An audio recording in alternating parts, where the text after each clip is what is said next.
when I tell him, so yeah, we're gonna be pole dancing or whatever. So I end up changing my clothes, getting out of the outfit that I was in, and putting on the muumuu. Now I already still had the wig, and I think I still had the glasses. I'm not sure.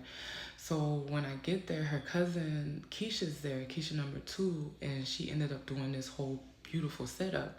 Now this is how I knew, like, I don't know if Keisha was really their cousin or whatever the case may be, because every time I would ask her a question, it was like she never wanted to look me in the eye, and then it was like she was annoyed by me.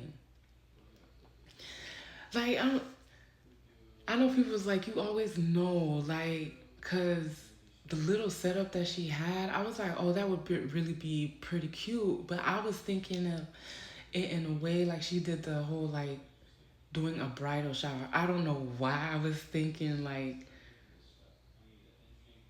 that, but I started thinking like wedding bells around that time too, because like I said, like I kept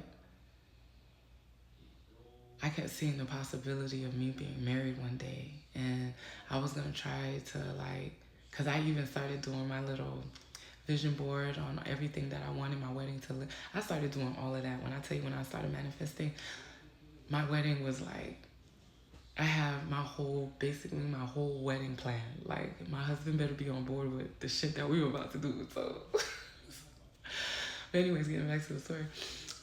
So I had ended up asking her. I had ended up asking Keisha like about her, how much, like she did a very beautiful job. So I was like, damn, how much is the setup like this was be? And I mean, it was like not even a lot. And I understand materials cost and everything, but I know you didn't charge, cousin or not, like. And then I went on TikTok and I seen how much it really costs to do all of that shit. Like I was like, yeah, she really tried to overprice me. So she was talking about $450. I was like, oh, okay, okay. I was just asking or whatever. So we ended up doing like a sip and paint, but I didn't drink no alcohol at our party. I definitely didn't. um, they had painting, then we had games, and then we was gonna go out. I think, yeah, we went out in the community. We went to Family Dollar. Well, then we went because they had Jessica ended up like renting out like a Corvette. So we was in there. They was taking videos and everything like that. So when we get back to the house after doing all of that, I had ended up asking Tasha, like, what happened to the pole dancing situation? And she was like, they was asking her for way too much money for the little bit of people that was saying that they were coming. So she didn't think it was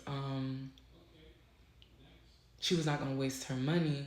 And then she was like, the night before, they ended up getting a pole, and I guess her, Nana, and some other people was there before the night before, um, playing on the pole or whatever. But Dre ended up taking it down on the day of the party because he said that it was messing up the roof. So while I'm starting to get myself ready or whatever, in the corner of my eye, like I see Tasha starting to whisper to Isabel. But I guess she didn't realize, like, when she whispered, I heard her say, she's sitting here asking about the pole.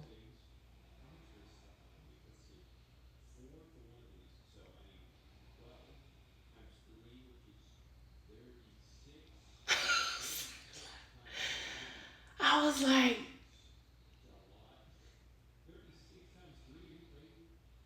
so I was like, why is that the conversation?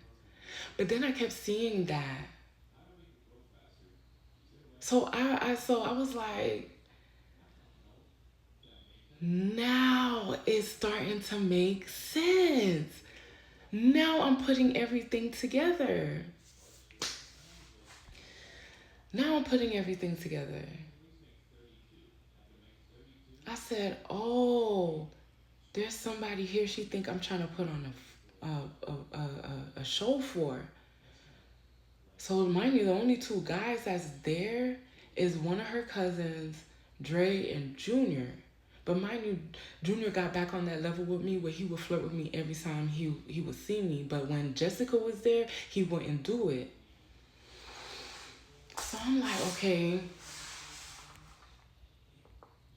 so it's either the cousin or Dre.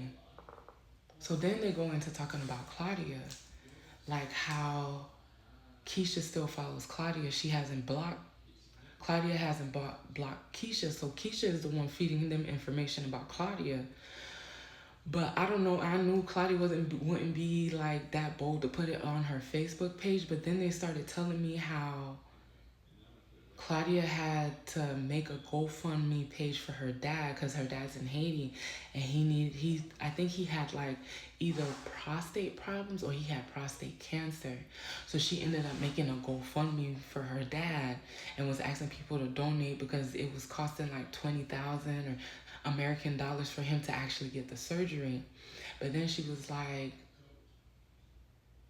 I don't know how they ended up finding out because, like I said, she ended up cutting her mom out, them out, which I really don't blame her. Like, when you have family like that, I wouldn't even feel bad my goddamn self. Like, I really wouldn't. I really wouldn't.